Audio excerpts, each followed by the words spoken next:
Bienvenue dans l'émission Saveurs divines.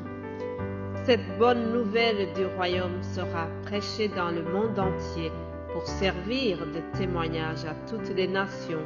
Alors viendra la fin. Ce pain céleste vous est présenté par Immaculée Niraneza.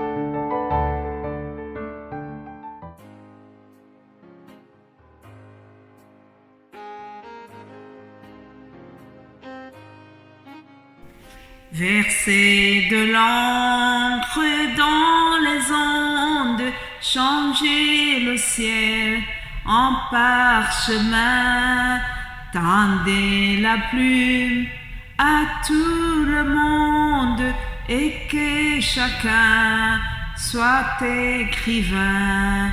Écrire tout l'amour du Père, faire étarir les eaux et remplirait la place entière sur ces divins rouleaux.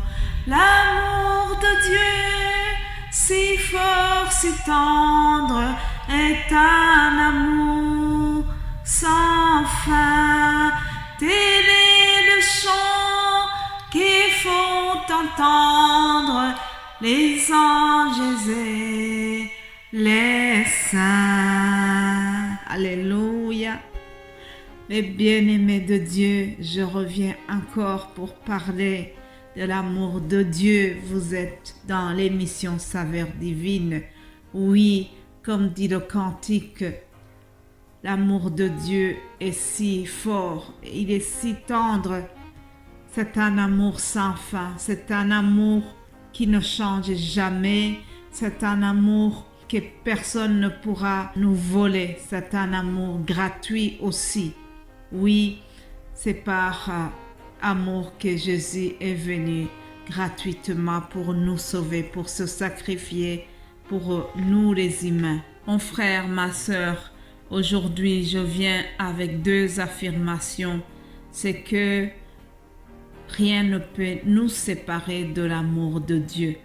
Parfois, lorsque nous sommes dans les tribulations, lorsque nous sommes très affligés, lorsque nous sommes éprouvés, notamment quand nous perdons les êtres chers, il peut arriver que l'ennemi peut nous faire douter de l'amour de Dieu. Il peut arriver que tu te dises, est-ce que Dieu m'aime encore? Est-ce que Dieu est encore avec moi? Alors je viens avec cette parole que nous trouvons dans Romains 8, au verset 35. Paul a posé cette question.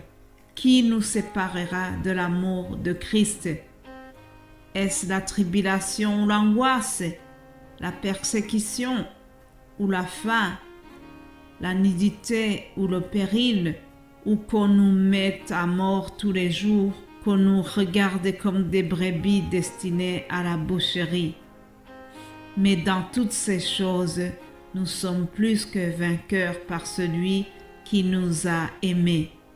Car j'ai l'assurance que ni la mort, ni la vie, ni les anges, ni les dominations, ni les choses présentes, ni les choses à venir, ni les puissances, ni la hauteur, ni la profondeur, ni aucune autre créature ne pourra nous séparer de l'amour de Dieu manifesté en Jésus-Christ notre Seigneur.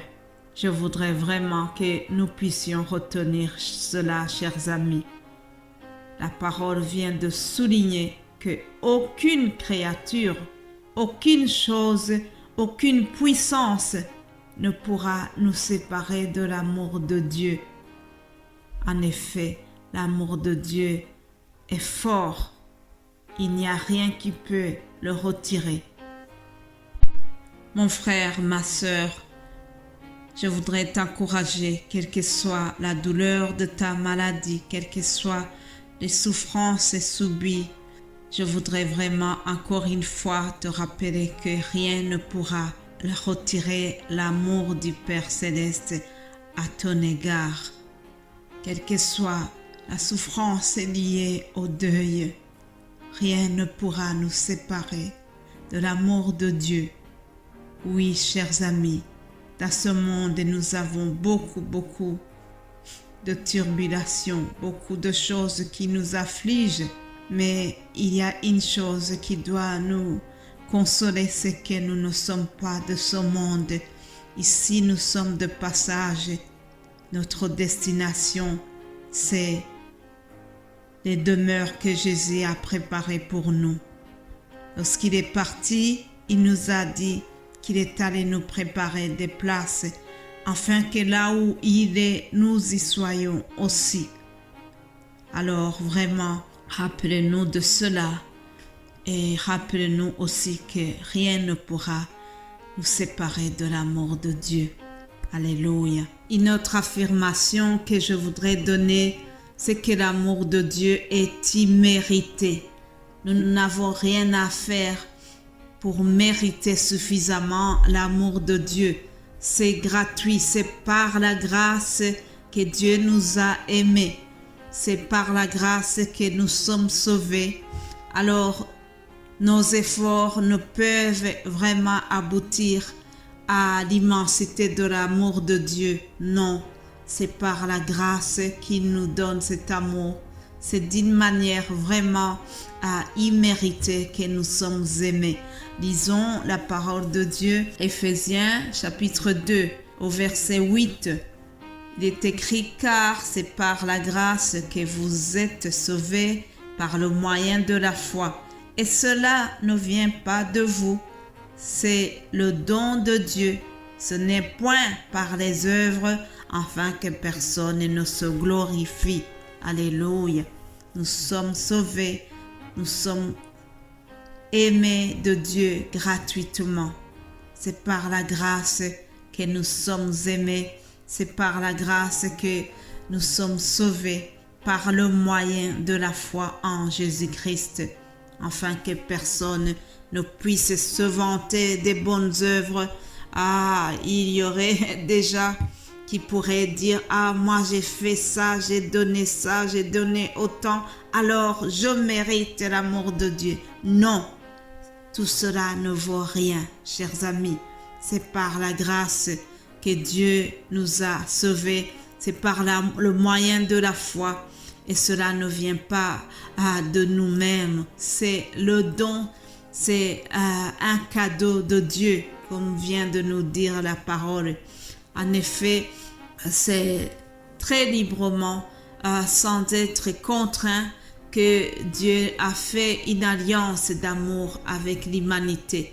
Chers amis, parmi les signes qui vont précéder le retour de Jésus-Christ, il y a le fait que l'amour de beaucoup va se refroidir. L'amour va se refroidir et c'est déjà le cas dans notre société. Les gens sont devenus calculateurs. On n'aime plus gratuitement. Il y a des personnes qui aiment les autres, mais en ayant un calcul derrière cette amitié. Il y a des personnes qui vont passer des années sans te parler, mais lorsqu'ils sont dans le besoin, ils vont venir te contacter parce qu'ils ont besoin de toi juste pour des services que tu dois rendre. Et ça, ce n'est pas un amour gratuit, c'est un amour qui est basé sur le calcul. Humainement parlant, nous aimons celui qui nous aime ou celui qui est facilement aimable. Et lorsque nous réfléchissons, nous aimons par facilité, ce qui est différent de l'amour de Dieu. L'amour de Dieu est neutre, l'amour de Dieu est gratuit, l'amour de Dieu ne compte pas comme les hommes pensent. L'amour de Dieu est divin. Oui, chers amis, c'est un amour indescriptible, c'est un amour que nous ne pouvons pas mesurer, c'est un amour qui ne se terminera jamais, c'est un amour que nous ne pouvons jamais mesurer la profondeur, la hauteur, ni la grandeur de cet amour-là. L'amour de Dieu ne se terminera jamais. Je voudrais terminer en vous rassurant, en me rassurant moi-même aussi, que rien ne pourra nous séparer de cet amour de Dieu manifesté en Jésus-Christ. Recevez cet amour au nom de Jésus-Christ notre Seigneur. Amen.